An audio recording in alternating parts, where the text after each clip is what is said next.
We know what time it is.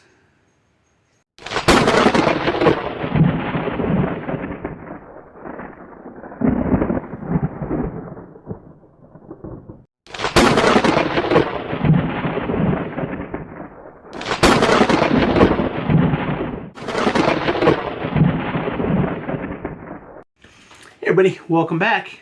And yep, it's time to get our knowledge on. We'll be using this Tech X we got, Tech X that we got in our gear pack. It's one of the better knives they've sent out. Not saying much, but not as good as the 814 we got in the very first box. But alright, so we're going to start with our wild edible of the month for... This is August. I know we are in September, but in order for me to get the videos made on time, I kind of have to play with the timeline just a little bit. And as you can see, oops.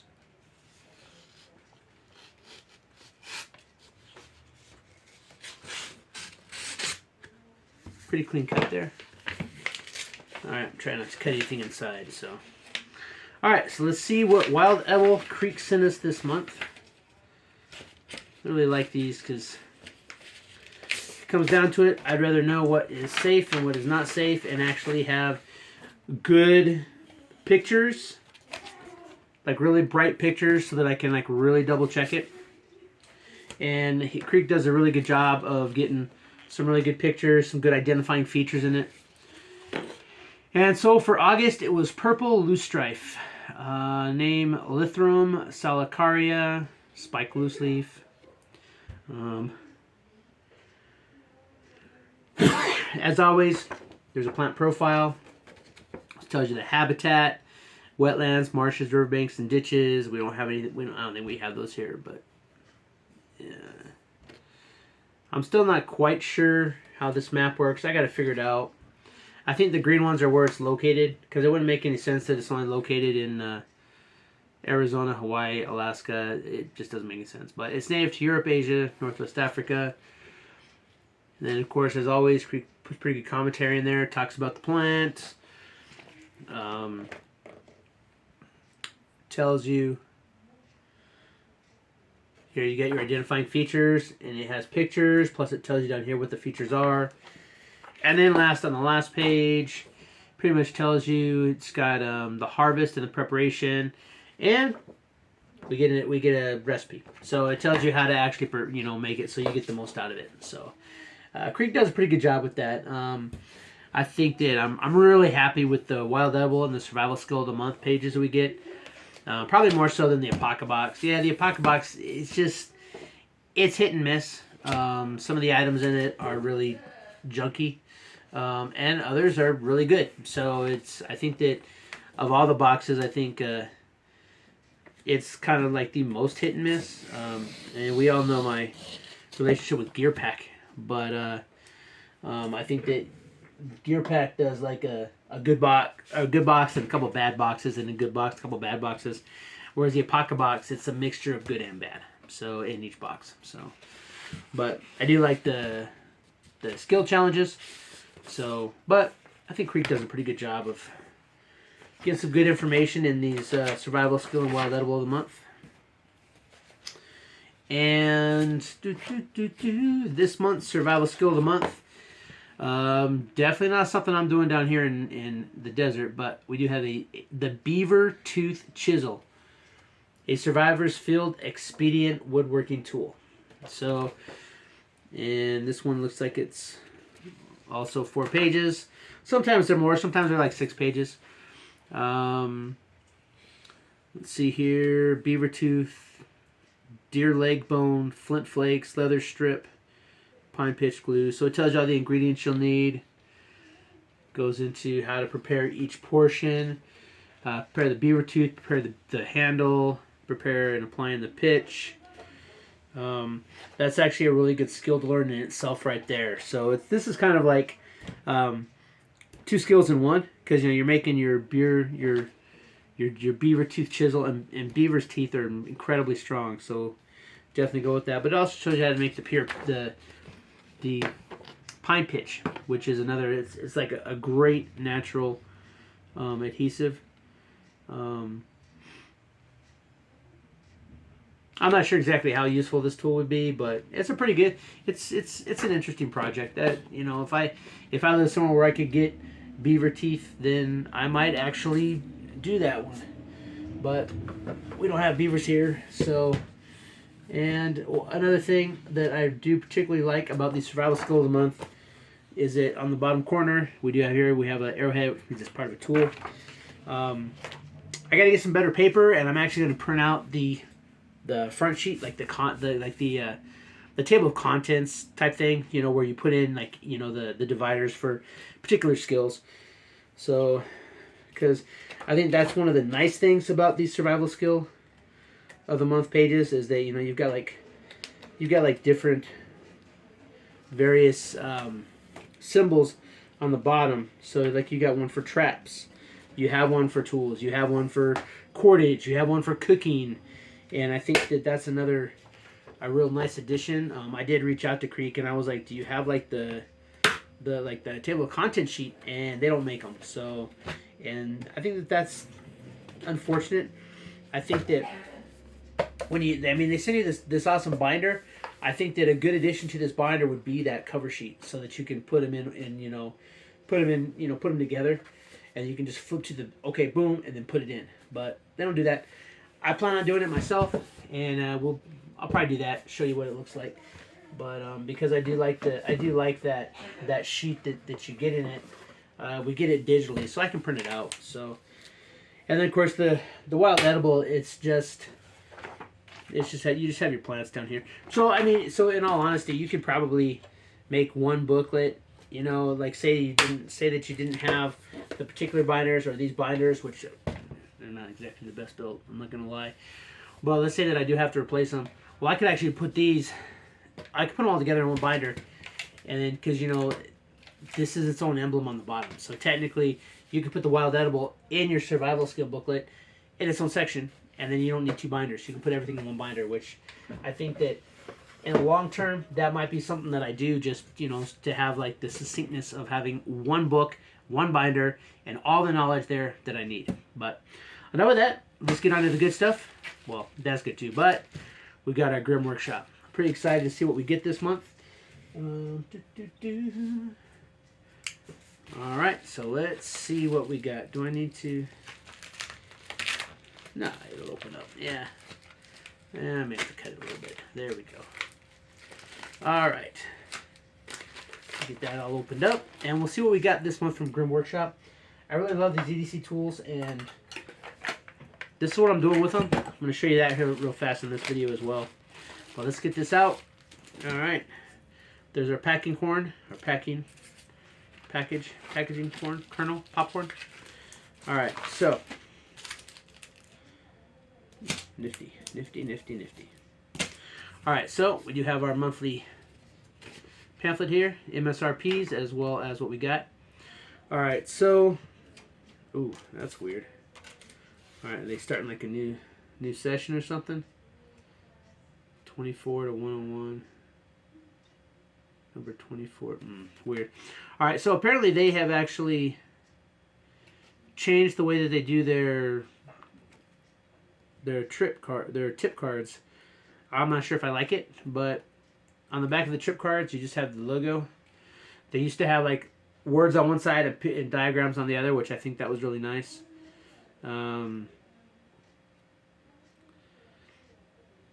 I definitely don't like these ones as much, but all right. So the first one we have is tip card, traveling straight, and pretty much you just have a write-up. Find your dominant leg, line up landmarks, looks at the sky, use your ears. It tells you pretty much how to travel in a straight line. And they took the off the bottom. Now you just have up here, you've got a number 24 to 101, or 24 of 100, I think. No. Number 24 100 and number 24 101. So I don't know. And then this one here is just a picture. And this is fishing limb line trap. Pretty much it shows you how to make a trap using a almost like a yo-yo reel type thing. I don't think I like these new cards. I'm gonna be honest. The other cards were really nice, but and they're still $1.85 each, and I think that you're getting ripped off on that because you're only getting half the information. Before you'd have this, and then it would tell you on the back how to do it, and on this you would have the write-up, and over here it would show you how to do it. So number 24-100, 24-101. Well, we'll see how it works out. It's still knowledge, not as good as before, but hey, it is what it is. All right, moving on. All right, next up we do have another dog tag tool. This is the Fisherman's Dog Tag. There we go. Grimm's Fisherman's Dog Tag Tool is a fishing necklace tool designed to be the same size commonly. Yeah, we know that. This tool comes with a fish scaler tool. So on the side here, you got like those ridges, so you can scale a fish. That's kind of useful. Fish hook sharpener. So right down the center there, you have a sharpener. That's definitely useful because if you want sharp hooks. You got a gut hook on the side here, so you can use it to gut your fish open.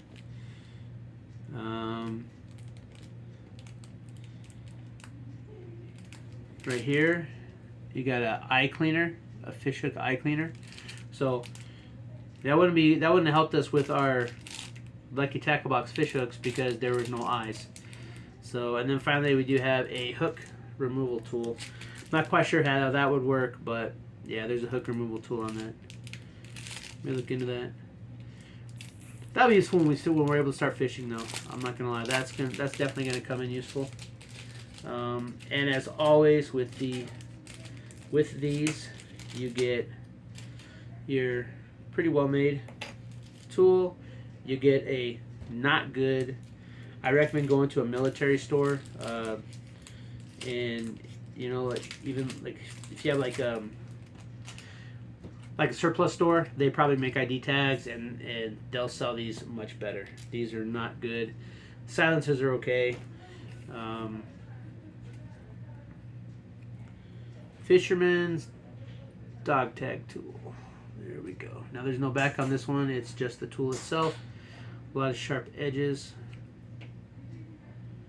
Not sure how sharp that gut hook is, but it'll do the trick. Can carry the keychain or be stacked in a mini tin as well. So I may try to figure that one out too. So they're saying the MSRP on that is $9.50, which is about the usual. So, and it can be stacked with up to 3 other dog tags tools inside one silencer. That's a little bit of a stretch. I would say 2 is about where you're going to go. So let's see here. I got some on this dog tag here. Just hangs there. Perfect. All right. And then last we have the spool card. All right. Grimm spool card is unique in that there's 3 tool sets in one. 3 distinct spool sections, each dedicated to a different function. The first, spring, snare, triggers, and wrap section for wire or cordage. The second, sewing needle, buttons, and section for thread. And third, lures. Okay. All right, so I see where they're going with that. All right, I see. This is actually a really cool setup. I'm gonna get out of the plastic here, and I'm gonna show you. I like this one. This is actually, and this isn't the signature card. So it's just a regular card. So, but that's okay. They don't all have to be signature cards. So for instance, right here. Okay, so this right here. This is your snare triggers. Okay. This is your sewing section, your needle and your buttons. Pretty big needle. And over here is your fish hooks and your lures. Now, if you notice here, you've got these dividers here. So right here, you wrap your snare wire. Right here, you wrap your thread. And right here, you wrap your fishing line. That's a pretty cool setup there. The only downside I see to that is that, of course, the backing is solid. So as you can see, you cannot see where the dividers are. You can see those black strips there. So What I may do is just trim those with a sharp knife, trim those out to make it where it fits better. Just because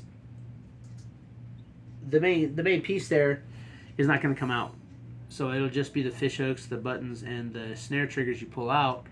So you could trim those edges off. They could actually do that if this was actually fit to the card, and then that way when you wrap your line, it's going to be in between.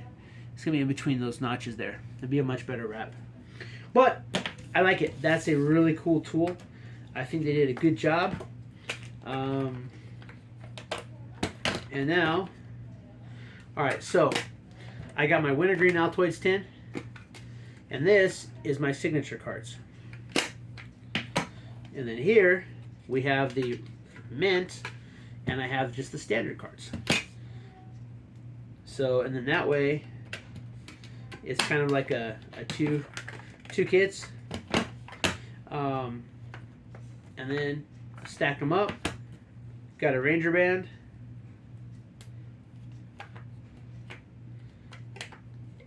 You don't have to do this. I do this right now inside just to keep it together. But this way, it's like, you know, but if you pack these, you know, you could pack these, you know, side by side, you know, in your pack, on top of each other, or just individually.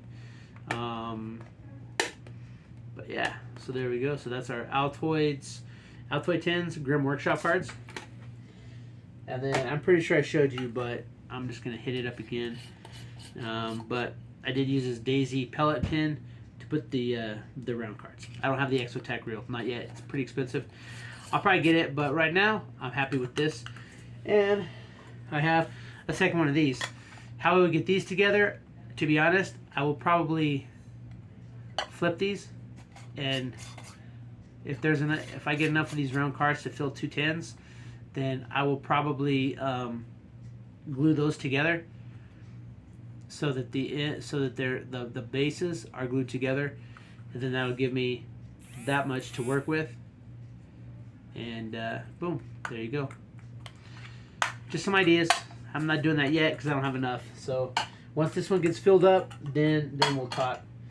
And then I just gotta find a good tin to put those in. I'm thinking maybe those mini Altoid tins will work because they're kind of smaller, and these would probably fit in those mini Altoid tins, and I think that's another good addition. And then I'll put these in another Altoid tin. So it's gonna be a lot of Altoid tins, a lot of round tins, but I think that in the end that's gonna be pretty useful, and that's gonna bring us we're gonna have our knowledge, we'll have our tools all in one place. So, oh, and the spool card, again, the MSRP, it's not a signature card, so it's $19.95, but a flat rate of $20, no shipping, handling, it's all included. And yeah, so you've got $19.95, you know, so pretty much your spool card plus 5 cents. So we'll take 5 cents off of one of the tip fishing lines. Boom, that's it. So you got $9.50, 11, 12, yeah, like 13 something in savings. We'll call it savings. Now that's if you would have bought all these, but I think that of all the subscriptions that I do get, I think that the Grimm Workshop is still the best overall. Nothing is really useless in it, you know. So like, you know, we got like fishing stuff, we got hunting stuff, we got a flint, a fire rod, a fire steel, dog tag. We've got a spork dog tag. Everything is useful. So, and then you get the knowledge as well. So I think that I really do like the Grimm. It's not one that I don't think even if I get extras of those, I don't think that's something that's definitely going to be. I mean, it's not going to be on the chopping block. Grimm Workshop is on the channel to stay. SHTF on the channel to stay. Mr. Tacklebox definitely on the channel to stay. So those are kind of like the big ones. Oh, the Wild Edible and Survival Skill, those are on the channel to stay. I don't see a reason to stop getting knowledge. Gear pack, hit and miss. To be honest, after box 100, as I've stated, it's probably going to be axed and replaced with like barrel and blade, or you know, something else. and then a pocket box. And I'll see how the last two go. If this year's Christmas box is better than last year's and closer to like the previous 2 years, then I'll probably run another year of the Pocket Box. I don't see using the Pocket Box Plus because I don't think that what you get in it, I don't see the $25 value in it. And whereas like for $60, which is like $30 a month, you know, it's kind of hit and miss, but I think that it's still a pretty decent box to get. But anyway, that's it. That's your Grim Workshop Survival Skill of the Month and Wild Edible of the Month. Hope you liked the video. Hey, if if you're your first time on the channel, please consider subscribing. If if you are subscribed, I'd really appreciate that thumbs up. Leave me a comment, pushes it out. I think when I checked this morning, I'm to 343 subscribers, so I'm slowly plugging along. I'm gonna get there. We're gonna get there.